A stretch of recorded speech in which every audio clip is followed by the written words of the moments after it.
Hey guys, today I want to talk about the ideal meat temperatures while grilling. Now, mastering the perfect cook every time you fire up your Nexgrill is easy with a meat thermometer.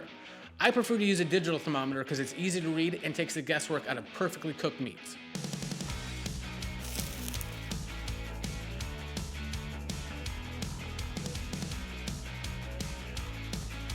For a perfectly cooked medium rare steak, we're looking for an internal temperature of 130 degrees Fahrenheit.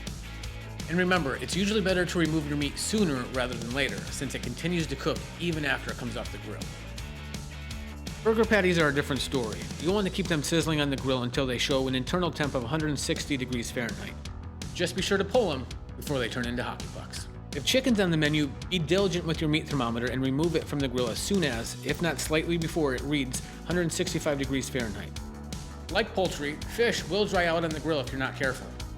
145 degrees Fahrenheit is our safe zone, so we'll pull this salmon off the grill right around 140 degrees. For pork, we're looking for an even medium doneness, an internal temperature right around 145 degrees Fahrenheit. Simple, right? These little nuggets of knowledge will go a long way in your grilling journey. I can't wait to see what you guys cook up.